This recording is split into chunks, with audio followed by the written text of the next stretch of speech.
오늘 우리에게 주시는 하나님의 말씀은 고린도전서 15장 10절 한 절 말씀입니다. 다 같이 합독하겠습니다. 그러나 나의 나 된 것은 하나님의 은혜로 된 것이니 내게 주신 그의 은혜가 헛되지 아니하여 내가 모든 사도보다 더 많이 수고하였으나 내가 아니요 오직 나와 함께 하신 하나님의 은혜로라. 아멘. 바울 없는 기독교를 상상하기 어려울 만큼 기독교의 발전에 절대적인 공헌을 한 인물이 사도 바울입니다. 기독교 신학에서 예수님을 제외하고 가장 많이 다룬 인물도 바로 사도 바울이고요. 신약 성경의 절반을 바울이 쓴 편지, 그 안에 기독교 교리 형성에 절대적인 역할을 한 편지도 사도 바울이 쓴 편지죠.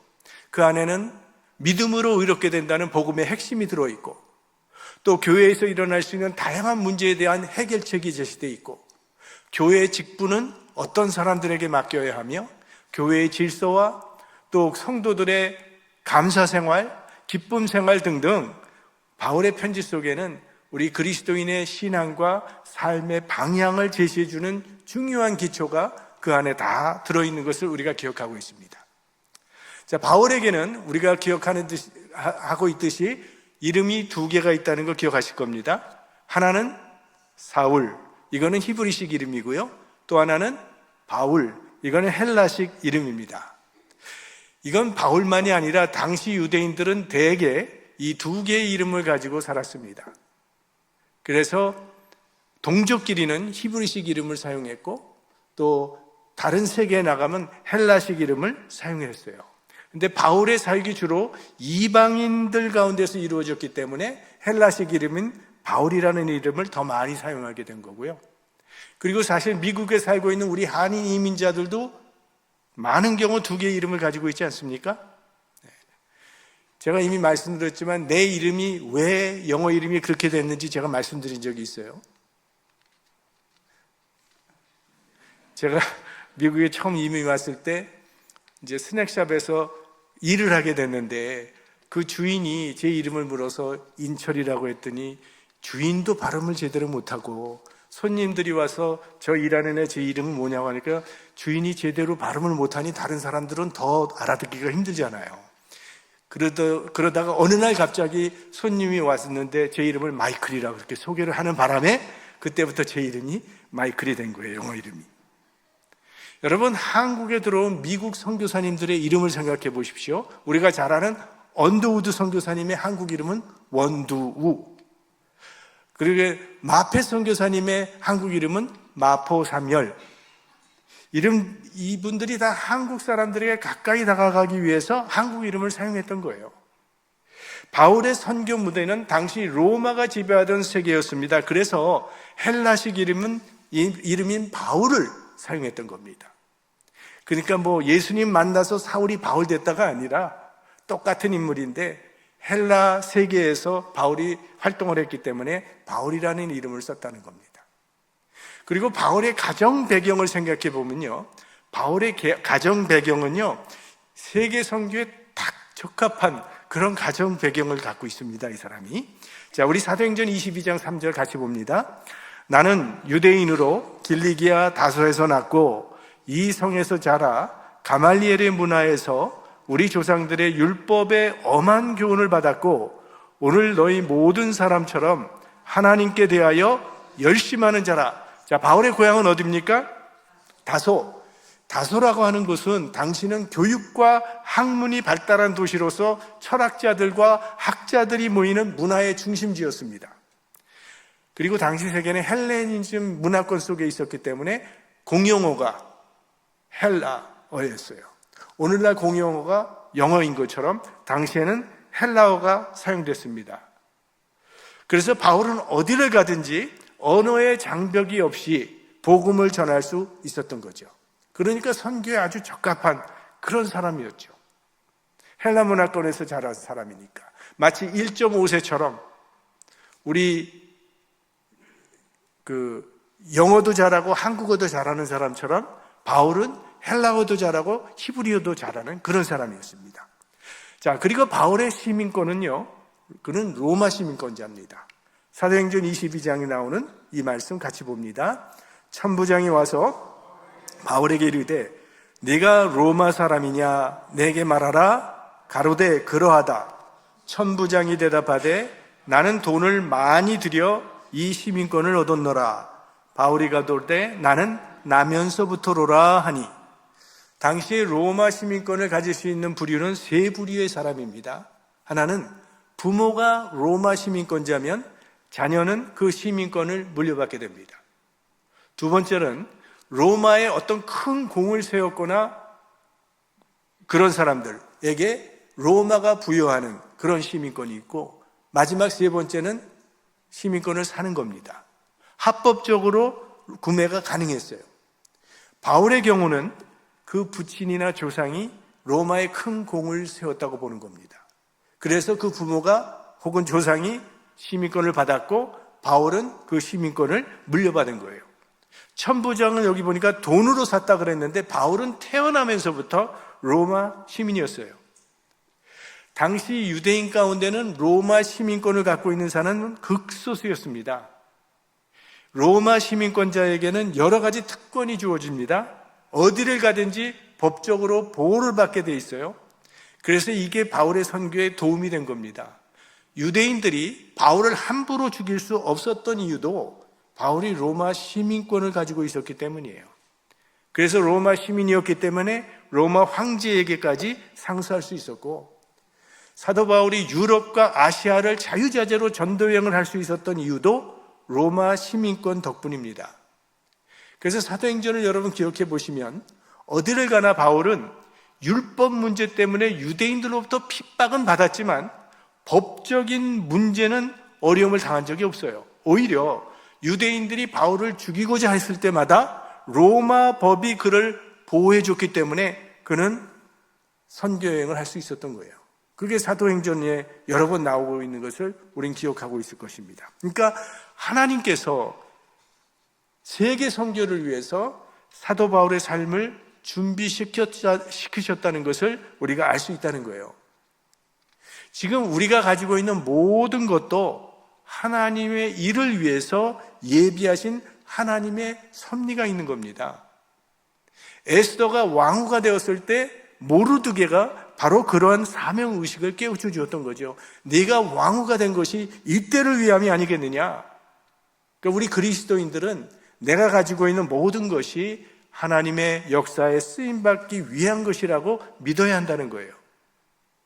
내가 성공을 했다면 하나님의 일에 필요하기 때문에 성공한 것이고, 내가 은혜를 받았다면 하나님의 역사에 쓰임받기 위해서 은혜 받은 것이고, 내게 어떤 영향력이 생겼다면 그것 또한 하나님의 역사에 사용하기 위함이라고 생각하라는 거예요.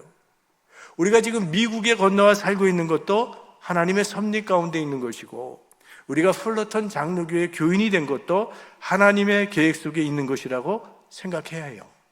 그러니까 어디서 무엇을 하든지 그런 믿음으로 살아간다면 하나님께서 가장 적절한 때에 우리들도 필요한 하나님의 역사를 위하여 사용하여 주실 줄로 믿습니다. 여러분의 삶이 바울처럼 이런 구원 역사에 가장 아름답게 사용되어지는 그런 도구가 될 수 있기를 축복합니다. 자, 그리고 바울은 바리새인이었습니다. 자, 빌립보서 3장 5절 말씀 같이 봅니다. 내가 8일 만에 할례를 받고 이스라엘의 족속이요 베냐민의 지파요 히브리인 중에 히브리인이요 율법으로는 바리새인이요. 유대인들은 우리가 알지만 디아스포라잖아요. 각국에 흩어져 살지만 그래도 자기들의 민족 종교인 유대교 신앙을 철저히 지키고 율법을 준수하는 삶을 살아갑니다. 특별히 이 바리새인의 가정은요, 그 교육이 3살부터 시작돼요. 3살이 되면 이 구약 성경을 이야기식으로 엄마가 교육을 합니다. 그리고 5살이 되면 글을 배우게 해요. 그리고 10살에는 유대교의 중요한 교리들을 다 암송을 시킵니다. 그리고 15살이 되면 가정교육이 끝나고 그때부터는 율법을 배우기 위해서 유학을 가게 되는데, 바울은 예루살렘으로 유학을 와서 가말리엘의 문화생으로 율법을 공부하게 되죠. 우리가 이미 알고 있듯이 가말리엘은 당시 최고의 존경받던 율법 박사였습니다. 그러니까 가말리엘의 제자가 된다는 것도 대단히 어려운 일이지만 바울은 거기서 그치지가 않고 가말리엘의 제자 중에서도 특출나게 열심히 있었던 사람이라고 자기가 고백하는 게 갈라디아서 1장 14절 말씀입니다. 보겠습니다. 내가 내 동족 중 여러 영갑자보다 유대교를 지나치게 믿어 내 조상의 유전에 대하여 더욱 열심히 있었으나. 자, 이걸 보면요, 바울은 가문이 좋은 사람이고 교육도 최고의 수준을 교육을 받은 데다가 거기다 더해서 자기 열심히 특출난 사람이었어요. 그러니까 바울은 뭐를 보나 당시에 출세가 보장된 인재였다는 거예요. 자, 예수님의 12 제자들은 대부분 교육과는 거리가 먼 어부 출신들이었습니다. 그러나 바울은 당대의 최고의 지성인이었어요. 그는 예수님의 12 제자처럼 직접 예수님으로부터 교훈을 듣거나 기적을 목격한 적은 없어요.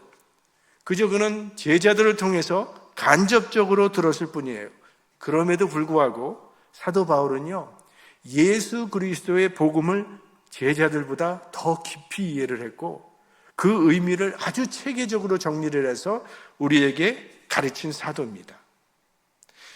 예수 그리스도의 성만찬의 의미를 아주 교리적으로 교훈해 준 사람도 바울이에요. 고린도전서에 보면 내가 너희에게 전한 것은 주께 받은 것이니 곧 주 예수께서 잡히시던 밤에 떡을 가지사 하면서 그때부터 예수님의 성만찬의 의미가 무엇인지를 잘 설명해 주고 있는 것이 고린도전서에 나오는데, 이 성만찬의 의미도 바울이 우리에게 가르쳐 준 것이고요. 그리고 예수 그리스도의 십자가와 부활의 그 영적인 의미도 사도 바울이 우리에게 가르쳐 준 겁니다. 이 사도 바울이 성경에 처음 등장하는 것은 스데반의 순교 현장이죠. 자, 사도행전 7장 58절 같이 봅니다. 성 밖에 내치고 돌로 칠세 증인들이 옷을 벗어 사울이라 하는 청년의 발 앞에 두니라. 바울은요, 스데반을 돌로 치는 것이 마땅하다고 생각했습니다. 그래서 앞장을 섰던 거예요.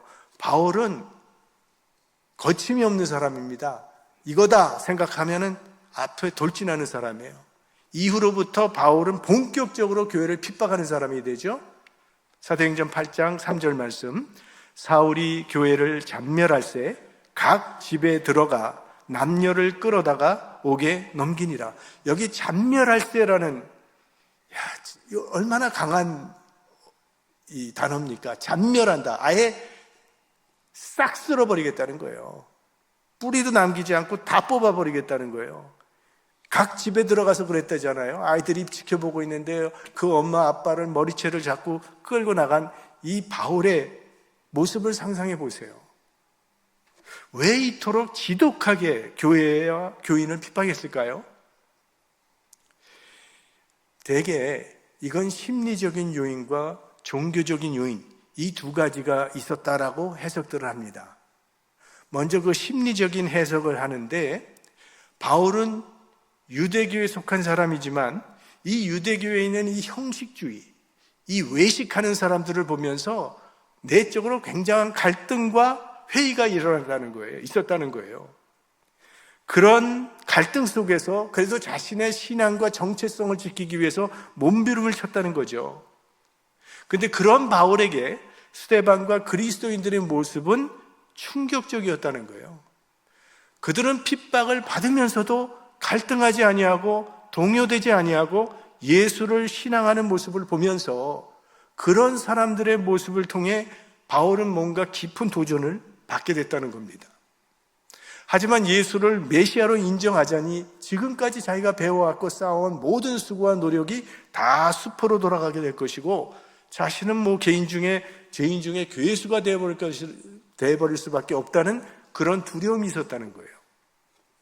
이런 복잡한 심리적인 요인 때문에 거의 발광에 가까운 핍박에 열을 올렸을 것이라는 그런 심리적인 해석을 합니다.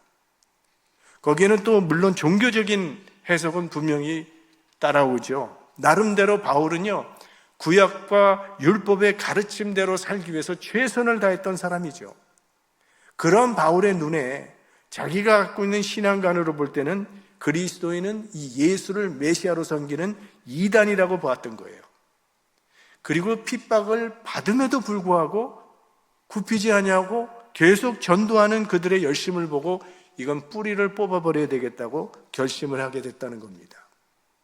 그러니까 그리스도인을 핍박하는 일이 바울에게는 하나님께 충성하는 것이라고 생각했던 거예요.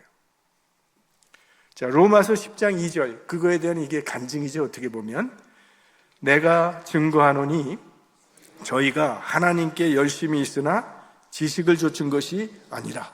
지금 이스라엘 백성들이 예수님을 믿지 않는 것에 대한 바울의 해석인데 이건 자기를 포함한 말일 겁니다.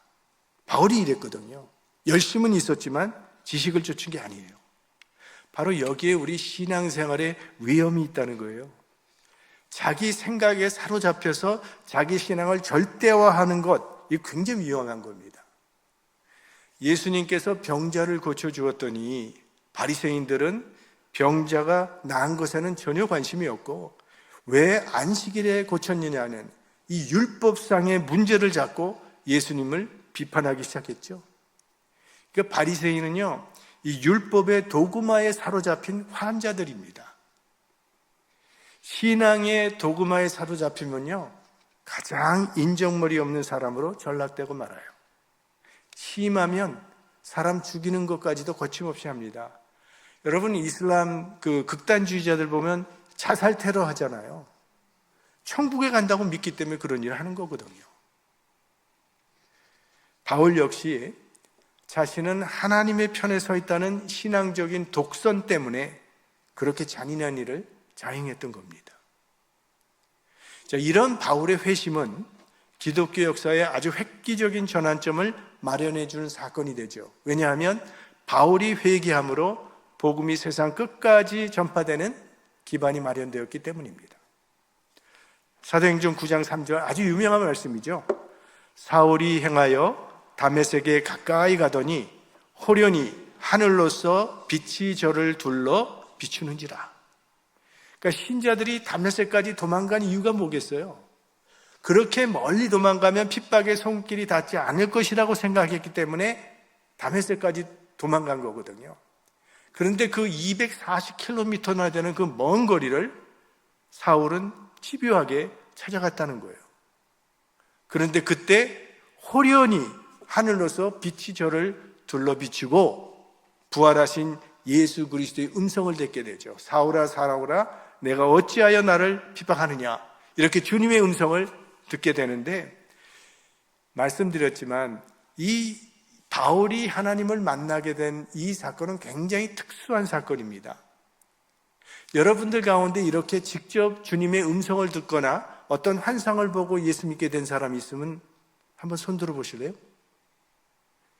그런 사람이 있을 수도 있어요. 근데 많지 않아요. 이건 아주 특별한 경우예요. 일반적으로는 어떤 친구의 권유를 받거나 또 사역자의 권면을 통해서 혹은 하나님의 말씀을 대하다가 아니면 내 생에 어떤 사건을 통해서 병에 걸렸다든지 사고를 당했다든지 사업의 실패를 통해서 이런 것들을 통해서 하나님을 만나게 되는 경우가 일반적입니다. 그래서 사람들이 이 바울의 회심 사건을 많이 부러워들 하죠. 나도 바울처럼 확실하게 하나님의 임재를, 하나님을 만났다면 내 인생도 확실하게 변화될 수 있을 텐데 라고 하는데요, 이 바울의 회심을 부러워할 필요가 없는 거예요. 왜냐하면 바울에게는요, 이런 정도로 하나님께서 나타나지 않으면 절대로 마음을 돌이키지 않을 그런 성격의 소유자이기 때문이에요. 그래서 하나님께서 직접 손을 대신 겁니다. 자, 우리가 이 구원관에 대해서 사도 바울의 구원관을 우리가 가지고 있습니다. 사도 바울의 구원관은 바로 이거예요. 같이 볼까요?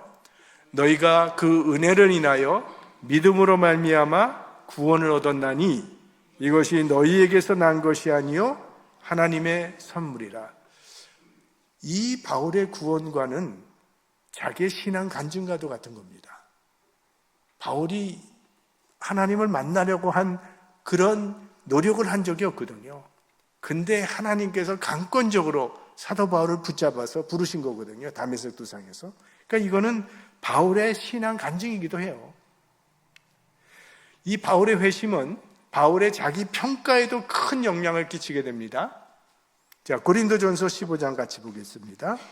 맨 나중에 만삭되지 못하여 난 자 같은 내게도 보이셨느니라. 나는 사도 중에 지극히 작은 자라. 내가 하나님의 교회를 핍박하였으므로 사도라 칭함을 받기에 감당치 못할 자로라. 여기 만삭되지 못하여 난 자라는 뜻은 제때 나지 못했다는 거예요. 자신의 회심을 가리키는 겁니다. 예수님의 제자들처럼 제때 부르심을 받지 못했다. 아주 뒤늦게 만삭되지 못하게 부르심을 입은 자라는 그런 뜻입니다. 그 다음에 사도 중에 지극히 작은 자라고 했는데 이거는 주님의 교회를 핍박했던 자기의 과거 때문에 그는 늘 자기는 사도 중에 가장 작은 사도라고 생각하면서 그렇게 평생 사역을 감당했던 겁니다. 그러니까 하나님의 교회의 가장 큰 원수를 기독교 역사의 가장 위대한 선교사로 하나님께서 삼으신 거죠. 죄가 더한 것에 은혜가 더욱 넘쳤다는 그 말씀 그대로 바울의 인생은 그런 인생이 됐어요. 그래서 저는 이런 생각을 해요. 북한처럼 지독한 공산당이 예수 믿으면요 아마 세계 선교 가능할 것이라고 생각을 해요. 자, 이 회심한 바울은 이제 예루살렘에 가지 아니하고 아라비아 사막으로 가서 거기서 3년 동안 수련을 하게 됩니다. 자, 갈라디아서 1장 말씀 같이 보겠습니다. 또 나보다 먼저 사도된 자들을 만나려고 예루살렘으로 가지 아니하고 오직 아라비아로 갔다가 다시 다메섹으로 돌아갔노라. 그 후 3년 만에 내가 게바를 신방하려고 예루살렘에 올라가서 저와 함께 15일을 유할세. 그러니까 바울은 부활하신 주님의 부르심을 받고 바로 아라비아 사막에서 3년 동안 지나게 되는데 이 아라비아에서 3년의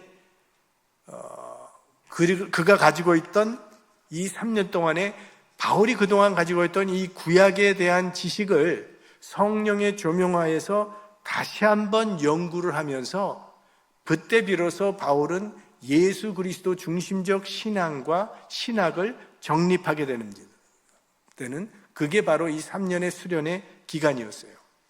그래서 이 구약에서 말한 메시아가 바로 예수 그리스도라는 사실을 확신하게 되고 그 다음에 3년이 지나서 예루살렘으로 올라가서 제자들과 사귀고자 했다. 이렇게 나타나 있습니다.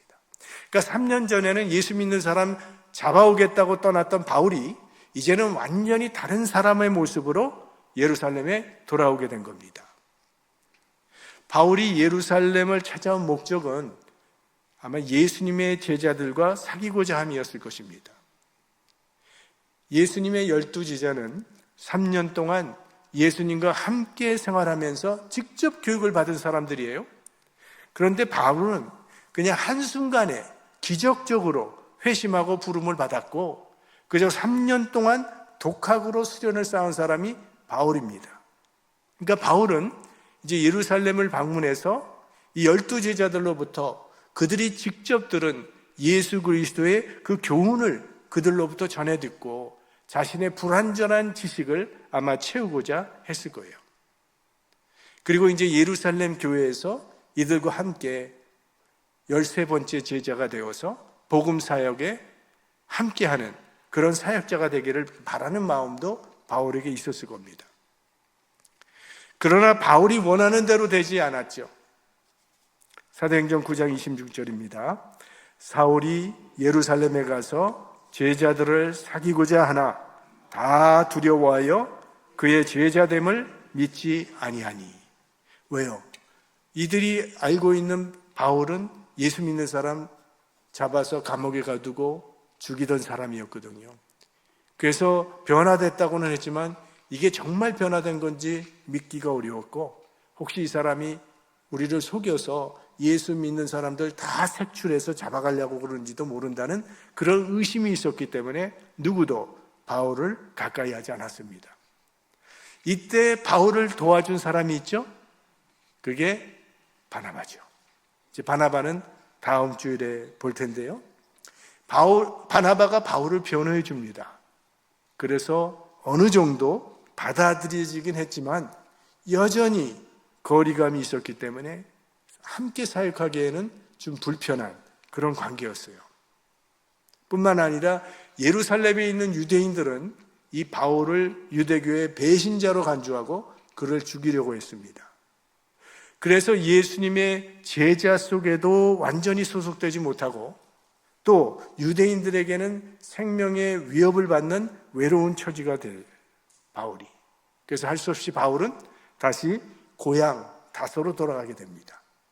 그리고 그 고향에서 또 약 10년 동안 홀로 훈련을 받게 돼요. 그래서 바울은 홀로 다니는 그렇게 사도가 되는 겁니다. 자, 이렇게 바울이 회심한 후에 약 13년 동안 그는 외롭고 긴 운둔 생활을 하게 됩니다. 하지만 바로 이 기간이 하나님께서 바울을 위대한 사도로 거듭나게 하는 그런 수련의 기간이 되었어요. 그래서 성경을 보면 하나님께서 하나님의 일꾼을 세우실 때는 먼저 훈련하는 것을 보게 돼요. 모세는 40년 동안 미디안 광야에서 훈련을 받잖아요. 엘리야는 3년 반 동안 그리 시내가와 사르밧 과부의 집에서 훈련을 받고 바울은 13년 동안의 훈련을 받았습니다. 만약에 바울이 예루살렘에서 환영을 받았다면요, 우리가 오늘 알고 있는 이방인의 사도 바울은 없었을 겁니다. 그리고 성경의 로마서에서 디모데 후서에 이르기까지 기독교의 기초가 되는 말씀도 존재하지 않았을 거예요. 이 13년 동안의 피나는 훈련을 통해서 이제 바울 신학이 정립되는 겁니다. 자, 고향에서 다소에서 약 10년 동안 수련하고 있을 무렵에 이제 하나님께서 드디어 바울을 전도의 무대로 불러내십니다. 바나바가 바울을 찾아와서 도움을 요청하게 되죠. 자, 사도행전 11장 함께 보겠습니다. 바나바가 사울을 찾으러 다소에 가서 만남에 안디옥에 데리고 와서 둘이 교회에 1년간 모여 있어 큰 무리를 가르쳤고 제자들이 안디옥에서 비로소 그리스도인이라 일컬음을 받게 되었더라. 그러니까 준비된 자는요, 반드시 일할 때가 옵니다. 그러니까 그릇이 준비만 되어 있으면 나를 필요로 하는 사역이 생기도록 되어 있어요. 드디어 바울에게 이제 그런 기회가 온 겁니다. 자, 예루살렘 교회에서는 주목을 받지 못하던 바울이지만 이제 안디옥에 오면서 바울의 선교 활동은 빛을 발하게 되는데 이 안디옥 교회는 이방인들이 중심이 된 교회입니다. 그래서 그들을 지도하려면 헬라 문화와 헬라어에 익숙해야 합니다. 자, 이것을 위해서는 바울만큼 적합한 지도자가 없어요. 바울은 헬라 문화와 헬라어에 능통한 사람이니까. 마치 한인 1세 목회자는 1세들을 목회할 수는 있지만 우리 2세들을 목회하기에는 또 2세 영어권 사역자가 필요한 것처럼 이방인을 위해서는 바울이 필요했던 거죠. 예루살렘에 살고 있는 유대인들은 유대인 지도자, 즉 예수님의 12제자들은 그 예루살렘에 있는 유대인들을 지도할 수 있는 훌륭한 지도자이지만 이방인을 상대로서는 그들이 사역하기가 어려웠죠. 그래서 복음의 시작은 예루살렘이지만 세계 선교의 시작은 안디옥이에요. 세계 선교의 중심지가 예루살렘이 되지 않은 이유, 그리고 안디옥이 될 수밖에 없었던 이유가 있죠. 예루살렘과 안디옥은 근본적으로 차이가 있기 때문입니다. 예루살렘은요, 이 유대주의를 벗어날 수가 없어요. 그냥 유대인끼리 모여서 유대인에게만 전도를 했던 교회입니다. 그래서 우리 사도행전에 기억하시지만 사도 베드로가 이방 고넬료의 집에서 가서 하나님의 말씀을 전하고 세례를 받아 주었던 것 때문에 교회에 적지 않은 큰 문제가 되었던 것을 기억하실 겁니다.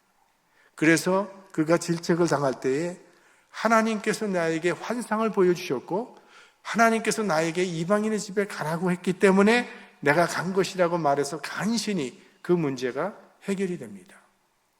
이렇게 이방인에 대한 편견이 있었기 때문에 예루살렘 교회로는 세계 선교를 감당할 수가 없었던 거예요. 반면 안디옥 교회는 구성원 자체가 국제적이었기 때문에 세계 복음화가 가능했던 거예요. 그래서 하나님께서 이 세계 선교의 주역을 베드로에서부터 바울로 옮기신 거고요. 그러니까 하나님은 그릇에 따라 일을 맡기신다는 걸 알 수 있죠. 자기 그릇에 맞는 그 일을 찾아 하는 것이 지혜라는 거예요. 그래서 기독교의 발전에는 어부 출신의 제자들도 있었고 바울과 같은 최고의 지성인도 있었다는 것이 우리에게 주는 교훈이 있다면 하나님의 일에 적합지 않은 사람은 한 사람도 없다는 거예요. 누구든지 하나님께 쓰임받을 수 있습니다. 우리 한 몸에 지체가 여럿 있는 것 같이 우리 교회에서도 각자가 감당할 기능이 있는 거죠. 그러니까 하나님께서 각자에게 맡겨주신 것을 우리가 감사하고 믿음의 분량대로 살아가면 그게 지혜고 그게 행복한 거죠. 자, 사도 바울은 우리가 잘 아는 바와 같이 3차의 전도여행이 그의 평생에 사역이 되었죠. 이 3차 전도여행까지 약 10년이라는 세월이 걸렸고 거리로 말하면 약 8,100마일을 커버하는 여행이었습니다. 그리고 그 선교여행을 통해서 수많은 교회를 개척했고 신실한 주의 종들을 양성했고 주옥 같은 서신을 남김으로 우리 기독교 역사에 가장 빛나는 업적을 남긴 선교사가 되었어요. 그리고 그의 마지막 소원 로마로 가는 것이었는데 비록 죄수의 신분으로 군인의 감시를 받으면서 그러나 여전히 감옥에서도 멈추지 아니하고 새빵 얻어서 자유로이 방문자들과 접하며 복음을 전할 수 있었던 거죠. 지난주에 살펴봤던 우리 사도행전 28장 30절 31절 말씀 합독합니다. 바울이 온 이태를 자기 셋집에 유하며 자기에게 오는 사람을 다 영접하고 담대히 하나님 나라를 전파하며 주 예수 그리스도께 관한 것을 가르치되 그 많은 사람이 없었더라.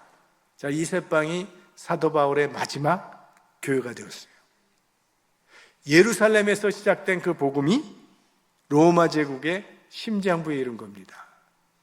이건 사도 바울의 승리요, 복음의 승리입니다. 그리고 AD 313년에 밀라도 칙령으로 기독교는 로마의 국교가 되고 그 로마가 세계교회의 중심이 되죠. 베드로 성당이 거기 있지 않습니까? 바울의 꿈이 이루어진 거죠.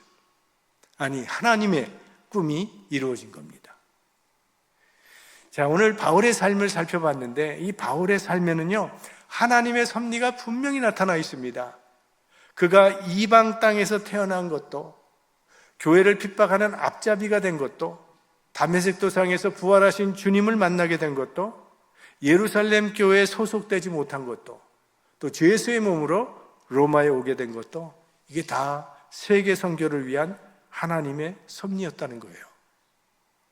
저와 여러분도 이 시대에 지금 이곳을 살아가는 것도 하나님의 섭리가 있는 줄로 믿습니다. 바울을 바울되게 한 것이 하나님의 세밀한 설계요 은혜였던 것처럼 우리가 갖고 있는 우리 삶의 모든 조건 역시 하나님의 역사를 위해 예비된 도구임을 믿으시고 하나님의 은혜 안에서 하나님의 나라를 이어가는 복된 통로가 될 수 있기를 주님의 이름으로 축원합니다.